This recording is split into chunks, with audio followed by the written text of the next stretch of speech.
નમસ્તે વિદ્યાર્થી મિત્રો, કેમ છો? મજામાં ને? જેમ શિક્ષણ સંકુલની યુટ્યુબ ચેનલમાં હું પંચાલ નિકિતા તમારું સ્વાગત કરું છું. આજે આપણે પ્રકરણ 17 કુદરતી વનસ્પતિ, તો જેના વિશે આપણે અગાઉ એક વિડિયો લેક્ચર જોયો, જેમાં કુદરતી વનસ્પતિ એટલે માનવીની સહાયતા વિના કુદરતી અવસ્થામાં તે ઉગે છે તેવા વૃક્ષોના આખા સમૂહને કુદરતી વનસ્પતિ કહે છે. આ વનસ્પતિમાં રહેલી વિવિધતા જુદા જુદા કારણોથી સર્જાય છે કે ભૂપૃષ્ઠને લીધે, જમીનના કારણે, તાપમાન, સૂર્યપ્રકાશ, વરસાદનું પ્રમાણ, ભેજ વગેરેને લીધે તેમાં વિવિધતા જોવા મળે છે. કુદરતી વનસ્પતિના પ્રકારો પણ આપવામાં આવેલા છે. તો એના મુખ્ય 5 પ્રકાર છે. આ બાબત તમે ખાસ યાદ રાખજો. કુદરતી વનસ્પતિના મુખ્ય 5 પ્રકાર: 1. ઉષ્ણકટિબંધીય વરસાદી જંગલો. 2.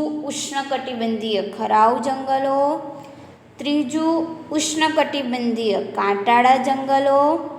4. સમશીતોષ્ણકટિબંધીય જંગલો અને ઘાસના મેદાનો. તથા 5. બરતીના જંગલો એટલે કે મેનગ્રુવ. એટલે એવું કહી શકાય કે આ કુદરતી વનસ્પતિના 5 ભાગમાં જે વહેંચી છે, એમાંથી ઉષ્ણકટિબંધીય વરસાદી જંગલો, જે આપણે અગાઉ જોયું કે જે 200 સેમી કરતાં વધુ વરસાદવાળા વિસ્તારમાં જંગલો જોવા મળે છે. અહીંના વૃક્ષો, તેની વિવિધતા પણ જોઈ, તેમજ કુદરતી વનસ્પતિના વિવિધ પ્રકારોને લગતો નકશો પણ આપણે સમજ્યા. ત્યારબાદ બીજો ટોપિક ઉષ્ણકટિબંધીય ખરાઉ જંગલો, જેના વિશે પણ આપણે પરિચય મેળવ્યો કે તે 70 થી 200 સેમી સુધીના વરસાદ ધરાવતા પ્રદેશોમાં જોવા મળે છે. તેમાં થતા વૃક્ષો, તેની વિશેષતા, તેના વિશે પણ આપણે જોયું. હવે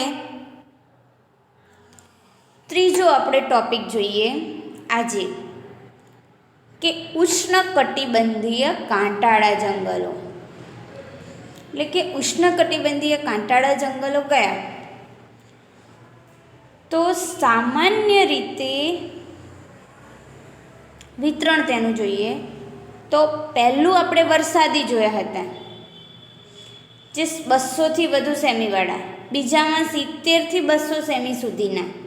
જ્યારે આ ત્રીજો ટોપિક છે ઉષ્ણકટિબંધીય કાંટાળા જંગલો. આ જંગલો 70 કરતાં ઓછા વરસાદવાળા વિસ્તારોમાં જોવા મળે છે.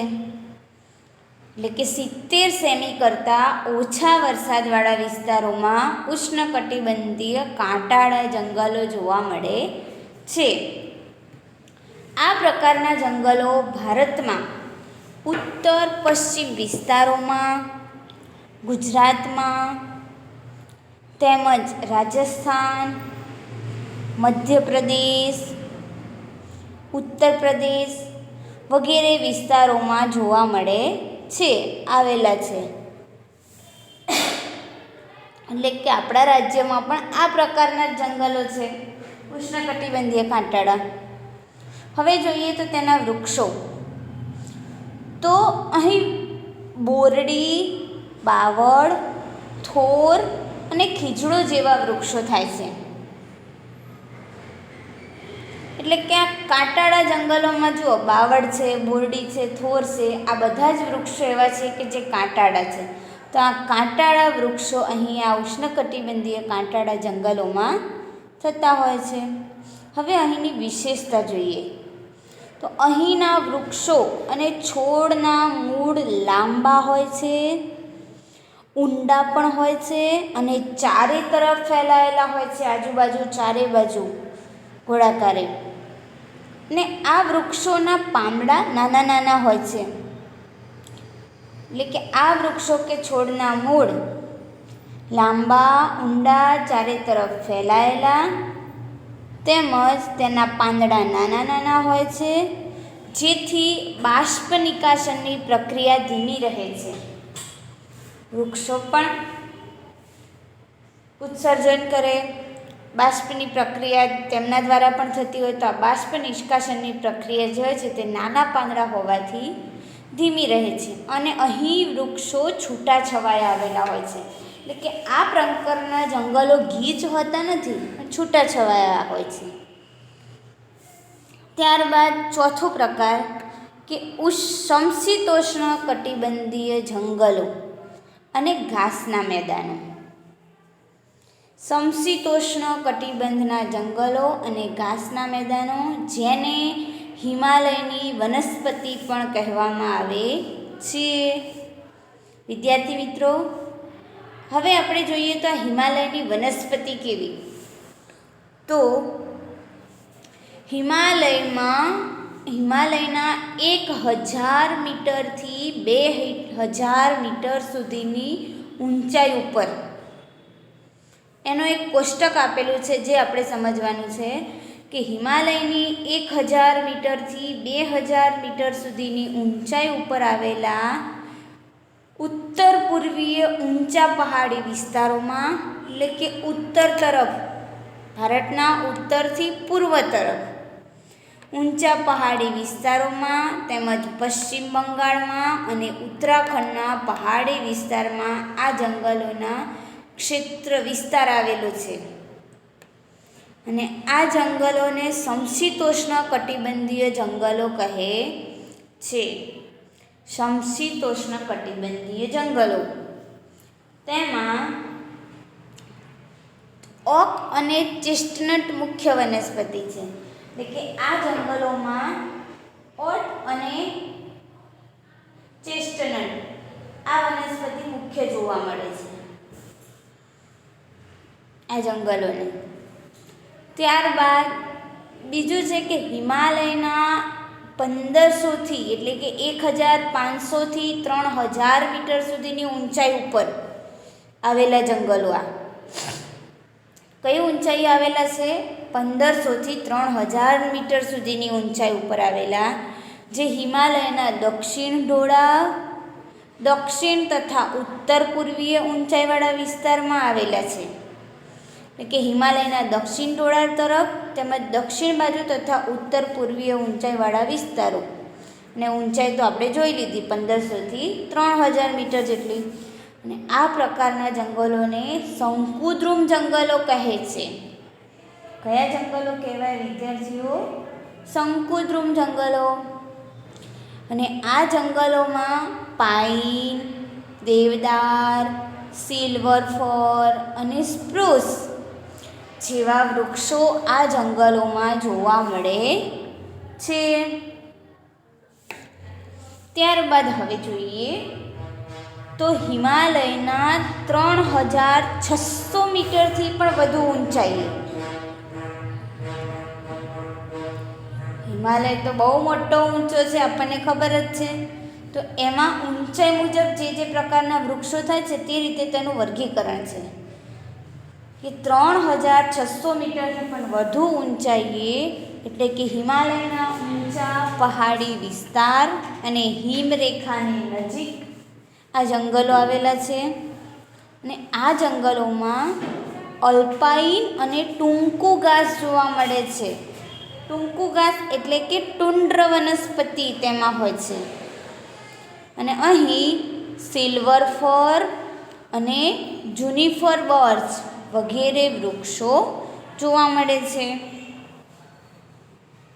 શંકુદ્રુમ જંગલોની મુખ્ય વિશેષતા એ છે કે અહીં શંકુ આકારના વૃક્ષો હોય છે. તમે શંકુ આકાર તો જોયો હશે, તો આ શંકુ આકાર જેવા વૃક્ષો હોવાથી તેને શંકુદ્રુમ જંગલો કહે છે.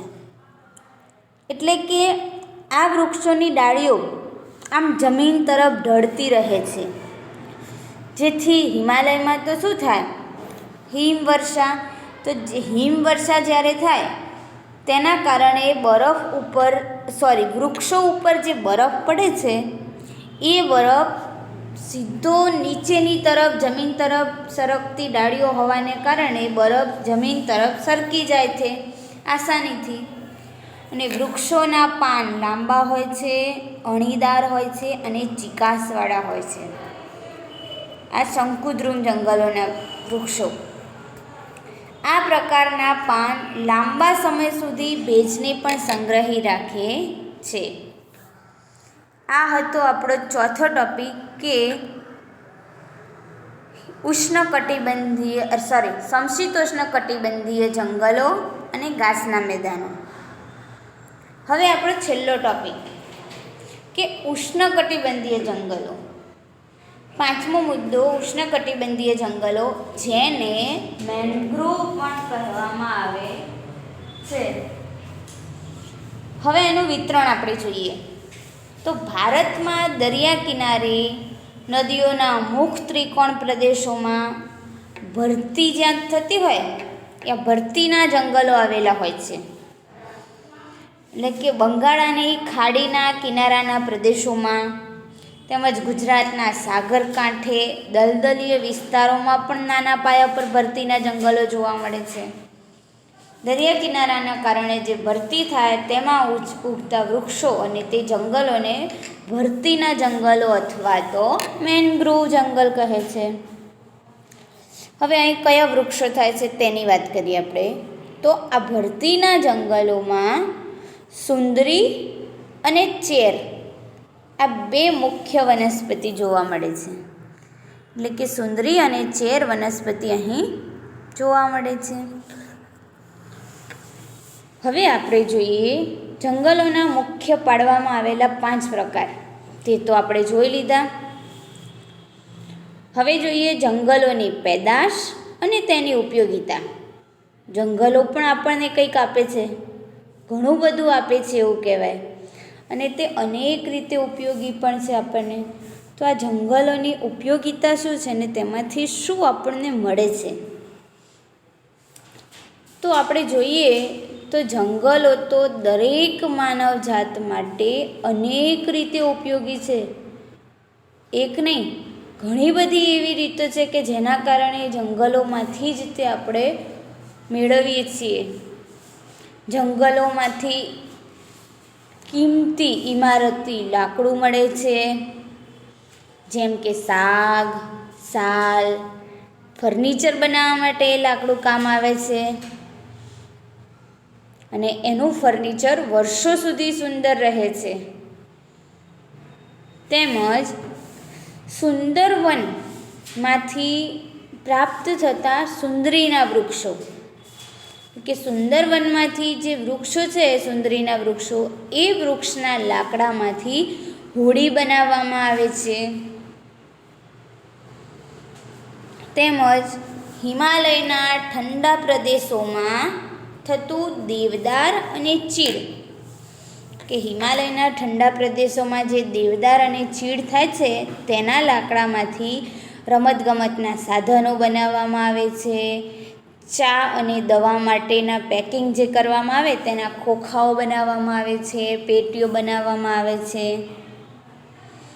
તેમજ ચીડના રસમાંથી ટર્પેન્ટાઇન બને છે.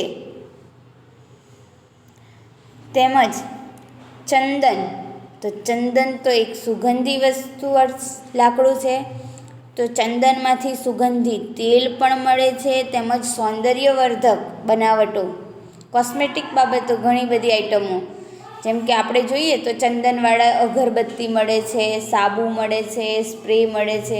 ઘણી બધી વસ્તુઓ ચંદનમાંથી બનેલી આપણે જોઈએ છીએ આજે. તો આ બધી જ વસ્તુઓ એવી ચંદનમાંથી પણ ઘણી મળતી હોય છે. વાંસમાંથી ટોપલા, ટોપલી, રમકડા તેમજ ગૃહ સુશોભન માટેની ઘણી બધી ચીજ વસ્તુઓ મળે છે, તેમજ બનાવવામાં આવે છે બધી વસ્તુ એમાંથી. આ સિવાય જંગલમાંથી લાખ પણ મળે છે, રાળ, ગુંદર, રબર, મધ, નેતર જેવી ઘણી બધી વન્ય પેદાશો જંગલો આપણને આપે છે. તેમજ આમળા, બહેડા, હરડે અને અશ્વગંધા જેવી વનસ્પતિઓ તો ઔષધીય વનસ્પતિ એટલે કે દવા તરીકે પણ આપણને અનેક રીતે ઉપયોગી છે, તેનો આપણે ઉપયોગ કરીએ છીએ.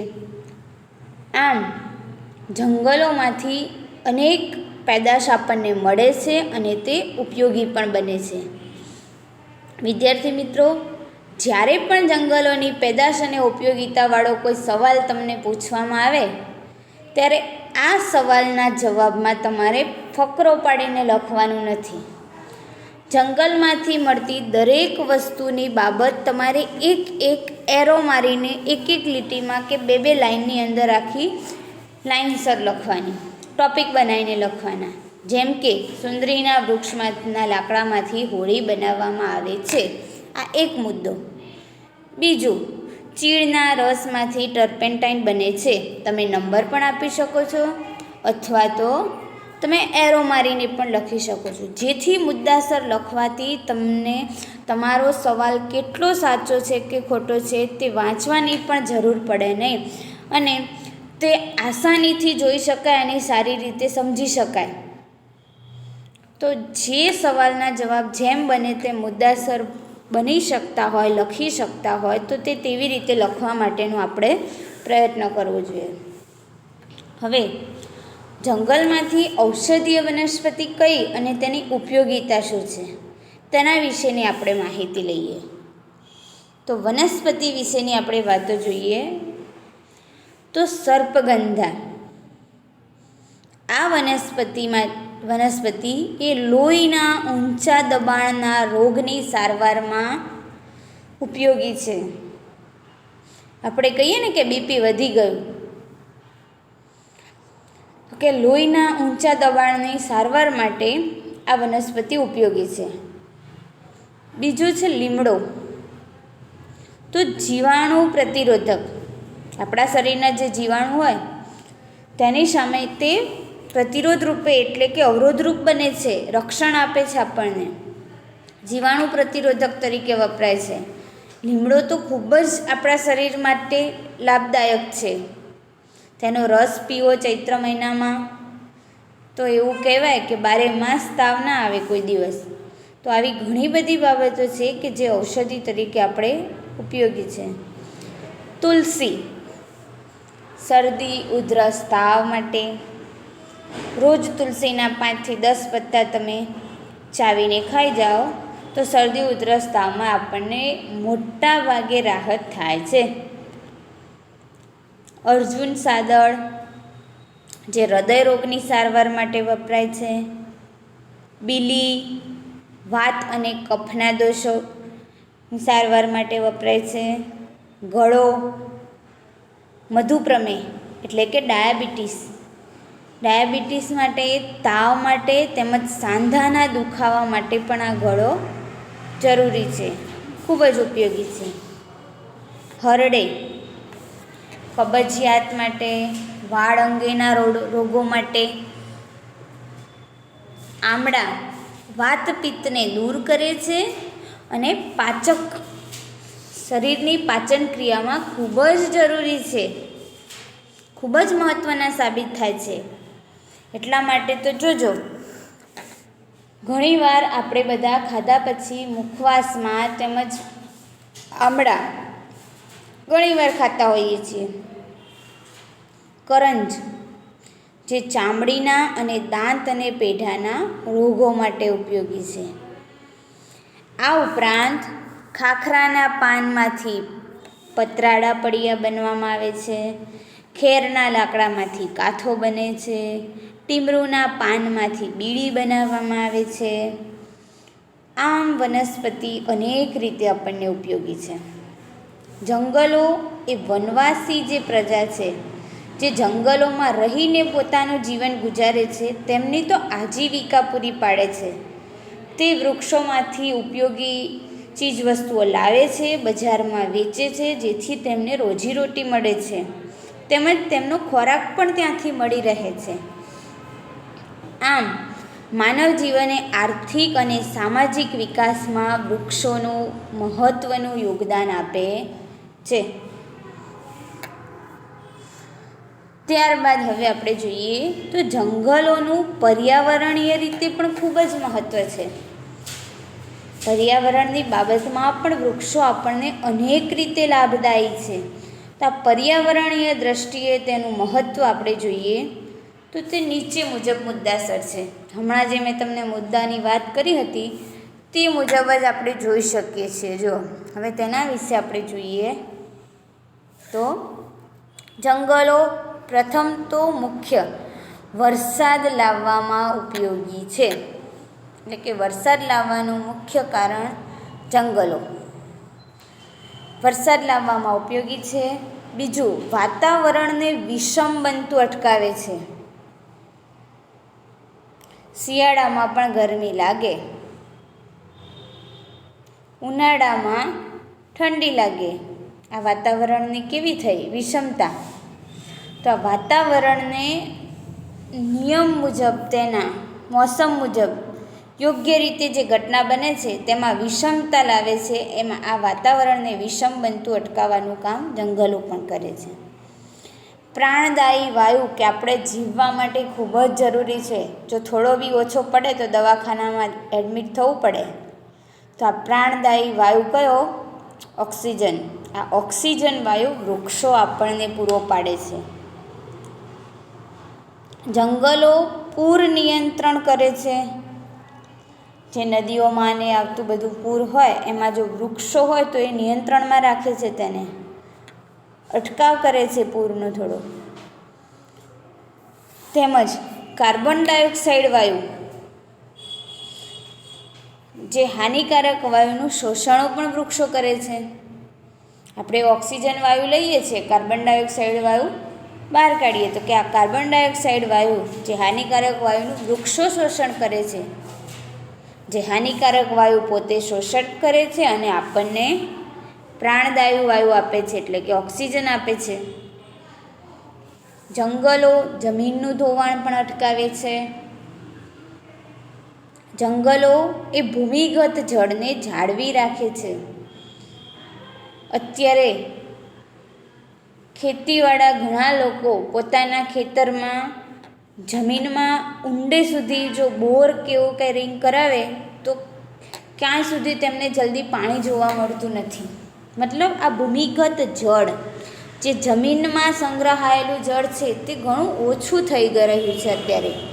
તો જો વૃક્ષો હોય તો તે આ જળને જાળવી રાખે છે. જંગલો રણને પણ આગળ વધતું અટકાવે છે. જંગલો હવા પ્રદૂષણ ઘટાડવામાં ખૂબ જ ઉપયોગી છે.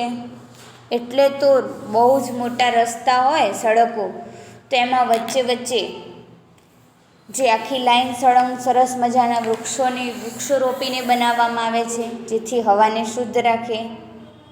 એટલે કે હવાને શુદ્ધ કરે છે. જંગલો પ્રદૂષણ ઘટાડે છે. જંગલો કુદરતી સૌંદર્યમાં પણ વધારો કરે છે. જો વૃક્ષો હશે, જંગલો હશે તો કુદરતી સૌંદર્ય ખૂબ જ અનેરું જોવા મળશે આપણને. વન્યજીવ સૃષ્ટિને કુદરતી આશ્રય સ્થળો પૂરા પાડે છે.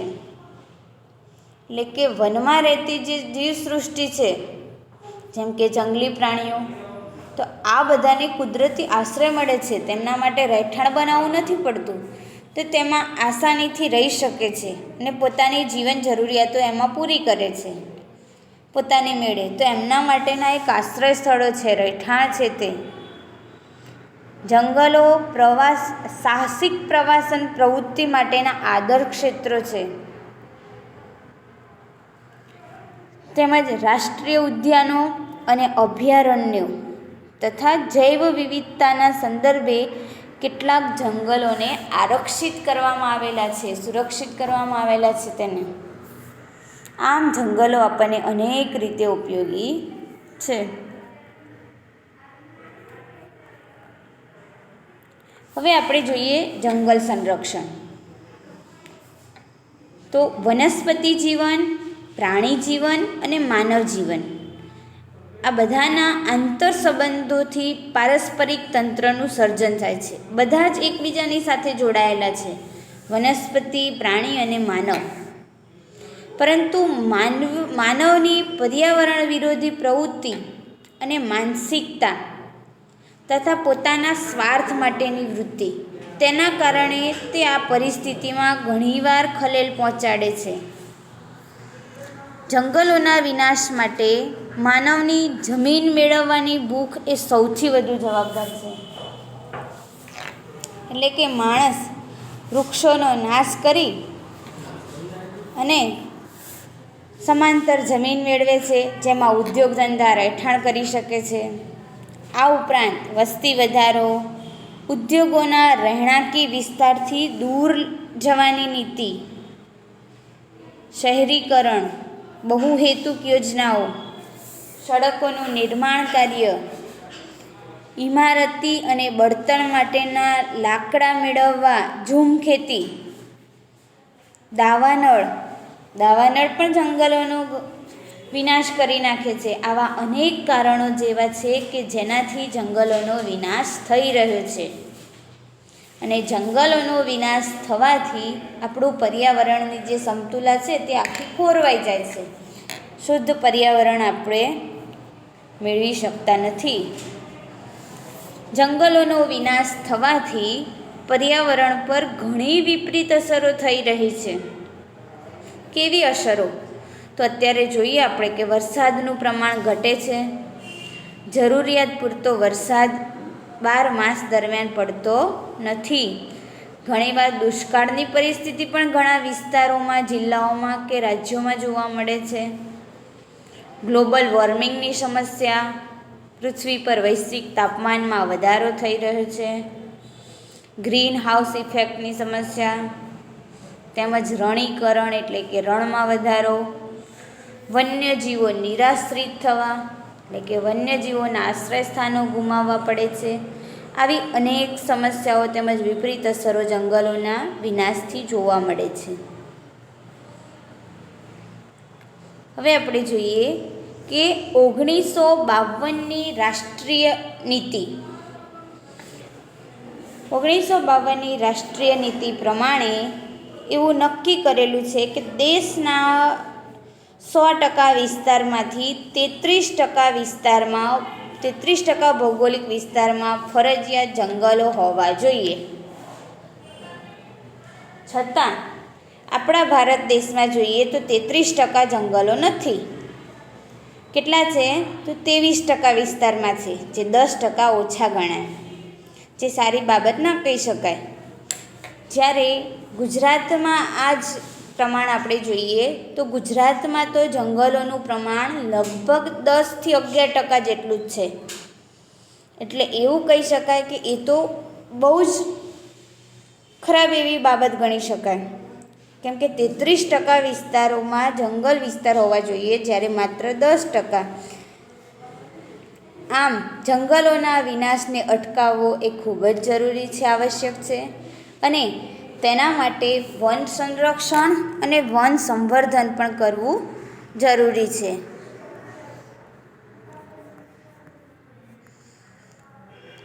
હવે આપણે આટલું જાણીએ જોઈએ તો ગુજરાતમાં IUCN એટલે કે international union for conservation of nature, જેના રેડ ડેટા બુકમાં સફેદ ખાખરો, ઘુગડ, નીલસોટી, સીસમ, આમળી, અટક, હરડે જેવી વનસ્પતિને ભય હેઠળની કક્ષામાં મૂકવા આવી છે. એટલે આ પ્રકારના વૃક્ષો હવે માત્ર ક્યાંક જ જોવા મળે છે, જે નેચરલી જંગલ વિસ્તારમાં હોવા જોઈએ, જે નથી.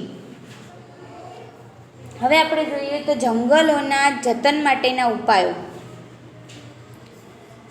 તો જંગલોનું જતન અને સંવર્ધન કરવાના હેતુથી ભારત સરકારે જે 1952માં રાષ્ટ્રીય વન નીતિ અમલમાં મૂકી હતી. વિદ્યાર્થી મિત્રો, આ સાલવારી ખૂબ જ યાદ રાખજો કે 1952માં રાષ્ટ્રીય વન નીતિ અમલમાં મુકાવી. કયા કારણેથી? તો જંગલોનું જતન થાય અને સંવર્ધન થાય. અને 1980માં સંસદે વન સંરક્ષણ અધિનિયમ પસાર કર્યો અને 1988માં ફરીથી નવી રાષ્ટ્રીય વન નીતિ જાહેર થઈ. અને તે માટે જંગલોના જતન માટે તેમાં નીચે મુજબ કેટલાક ઉપાયો હાથ ધરવામાં જોઈએ. તો આ વન નીતિ મુજબ કેટલાક અહીં બાબતો આપવામાં આવેલી છે, જેને આપણે સમજીએ. તો પહેલું, જંગલો એ આપણું રાષ્ટ્રીય સંસાધન છે. આખા દેશનું ખૂબ જ મહત્ત્વનું એવું સંસાધન છે જંગલો એ, અને તેનું આપણે જતન કરવું એ આપણી નૈતિક ફરજ છે. બીજાના કહેવાથી કે નિયમ પ્રમાણે આપણે તેનું પાલન ન કરવું જોઈએ, તે આપણી સમજદારીપૂર્વક તેની નૈતિક ફરજ સમજી અને તેનું પાલન કરવું જોઈએ. તે આપણી ફરજ છે એવી ભાવના સમજ કેળવવી જોઈએ આપણે. બીજું, વૃક્ષ છેદન અટકાવવું. ક્યાંય પણ વૃક્ષો કપાતા હોય તો તેને ન કાપવા દેવા જોઈએ. વૃક્ષ છેદન અટકાવવું. ગેરકાયદેસર જો કોઈ વ્યક્તિ વૃક્ષ કાપે છે તો આ કાપનાર વ્યક્તિને કડક સજા થવી જોઈએ. ત્રીજું, વન મહોત્સવ અને સામાજિક વનીકરણના કાર્યક્રમોમાં લોકભાગીદારી વધારવી. જો લોકો તેમાં જેટલા ભાગીદાર થશે, જેટલા તેમાં જોડાશે, તેટલું તેનું મહત્ત્વ સમજશે. તો આ માટે લોકભાગીદારી વધારવી. પડતર જમીન હોય, નદી, રેલવે કે સડક હોય, તો આવી જગ્યાએ તેની બંને બાજુએ વૃક્ષો વાવવા જોઈએ, એટલે કે વૃક્ષારોપણ કરાવવું.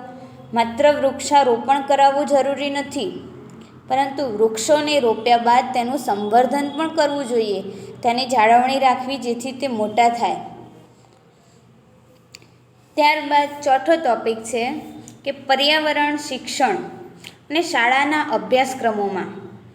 આજે તમારા પાઠ્યપુસ્તકમાં તમે આ પાઠ ભણી રહ્યા છો, તો તે તમે તેનું મહત્ત્વ સમજો, તેની પરિસ્થિતિ વિશે જાણો, તેની ઉપયોગિતા, તેનાથી થતાં નુકસાન, આ બાબતોને સમજો તમારી ઉંમર મુજબ. તે માટે આવી બધી બાબતો, પર્યાવરણ જાગૃતિ માટેની બાબતો બધું સમજાવવું, જાગૃતિ લાવવી, પર્યાવરણને લગતા દિવસોની ઉજવણી કરાવવી. તો તમને પણ એટલા માટે જ આ ટૉપિક અભ્યાસક્રમમાં આપવામાં આવે છે. હવે જોઈએ આપણે, આટલું જાણવું ગમશે કે પર્યાવરણની વાત થઈ તો પર્યાવરણ વિશે કેટલાક દિવસો આપવામાં આવેલા છે, જેમાં 21 માર્ચ જે વિશ્વ વન દિવસ તરીકે ઉજવવામાં આવે છે, 22 એપ્રિલ વિશ્વ પૃથ્વી દિવસ તરીકે ઉજવવામાં આવે છે, 5મી જૂન વિશ્વ પર્યાવરણ દિવસ તરીકે ઉજવવામાં આવે છે, જુલાઈ આખો માસ જે વન મહોત્સવ તરીકે ઉજવવામાં આવે છે, અને 16 સપ્ટેમ્બર જે વિશ્વ ઓઝોન દિવસ તરીકે ઉજવવામાં આવે છે. આગળ આપણે જે ટૉપિક જોયા તેમાં હવે 5મો મુદ્દો આપણે જોઈએ કે જંગલોને આગ ના લાગે તે માટેની પણ આપણે તકેદારી રાખવી જોઈએ. જો આગ લાગે તો તરત જ તેનું શમન થાય, અને જેમ બને તેમ વધુ વૃક્ષોને નુકસાન ન પહોંચે તે માટે તેનું ધ્યાન રાખવું. તેમજ છઠ્ઠો ટૉપિક કે ઉર્જા મેળવવા માટે ઉપયોગમાં લેવામાં આવતા લાકડા, આ લાકડાની જગ્યાએ સૌર ઉર્જા, બાયો ઉર્જા તેમજ પવન ઉર્જા, એટલે કે લાકડાના સ્થાને બીજી અન્ય રીતે આપણે ઉર્જા મેળવી શકીએ અને ઉર્જાનો ફરીથી પણ ઉપયોગ થઈ શકે તેવી પુનઃપ્રાપ્ય ઉર્જા સ્ત્રોતોનો ઉપયોગ કરવો જોઈએ, જેથી લાકડાની જગ્યાએ આ બધી વસ્તુનો ઉપયોગ કરવાથી તેટલા લાકડા બચશે, અને લાકડા વૃક્ષોમાંથી જ મળે છે, એટલે એટલા વૃક્ષો પણ બચી શકે છે. ત્યારબાદ 7મો ટૉપિક કે પ્રચાર અને પ્રસાર માધ્યમો દ્વારા લોકોને જંગલોનું મહત્ત્વ સમજાવવું જોઈએ, અને લોકોમાં આ બાબતે જાગૃતિ આવે તે માટેના પ્રયત્નો કરવા જોઈએ. હવે આટલું જાણવું ગમશે, આપણે જોઈ લઈએ, એકવાર વાંચી લઈએ આ બાબત કે વૈશ્વિક લોકજાગૃતિ લાવવાના હેતુથી 2011ના વર્ષને વિશ્વ વન વર્ષ ઘોષિત કરવામાં આવ્યું હતું. સામાજિક વનીકરણ એટલે કે પર્યાવરણ, સમાજ અને ગ્રામીણ વિકાસને મદદરૂપ થવાના હેતુથી જંગલોનું વ્યવસ્થાપન અને સંરક્ષણ કરવું, તેમજ પડતર જમીન હોય તેમાં વૃક્ષારોપણ કરવું. અને દહેરાદૂન સ્થિત જંગલ સંશોધન સંસ્થા આવેલી છે જે જંગલ વિષયક સંશોધન કરે છે. તો વિદ્યાર્થી મિત્રો, આજનો તમારો આ પાઠ જે અહીં આપણે પૂર્ણ કરીએ છીએ, તો આ પાઠનું સ્વાધ્યાય તમારે સારા અને સુંદર અક્ષરે તમારી નોટબુકમાં લખવાનું રહેશે, જે આજનું તમારું હોમવર્ક છે. હવે આપણે નેક્સ્ટ વિડીયોમાં એક નવા પ્રકરણની શરૂઆત સાથે મળીશું. Thank you.